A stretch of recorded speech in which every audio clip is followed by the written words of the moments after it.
Hi everyone! Medyo bored na kami ni baby sa bahay kaya naisipan namin na maglakad-lakad muna sa park kasama ng daddy niya.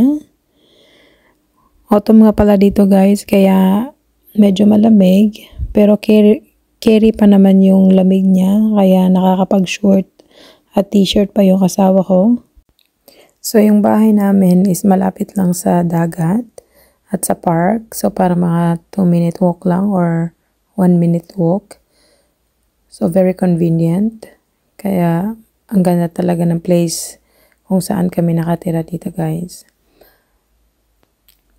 So first time pala namin tatlong makalabas ng bahay, maglakad sa park.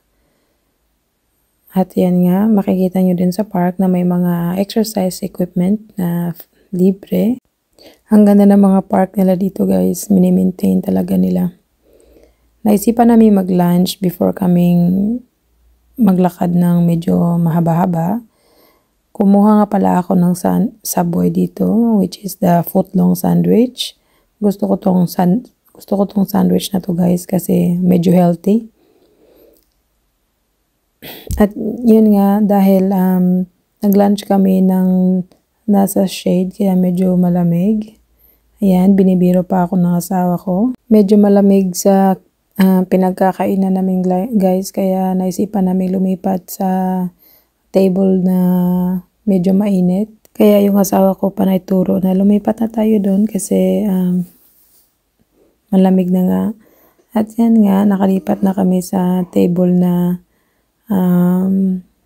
medyo naiinitan kami kasi yung hangin nga is medyo malamig. Pero kaya rin naman siya.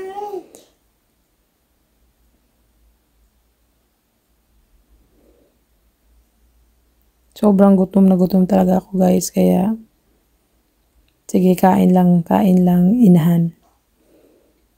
So ang bilis na ubos ng asawa ko yung sa kanya. Tapos ako, sinabihan ako ng asawa ko na slow eater daw ako dahil sobrang bagal kong kumain. At ngayon nga, pagkatapos namin kumain ng lunch, so nagsimula na kaming maglakad. At yan si baby, peacefully sleeping. Nakataas pa yung kamay niya.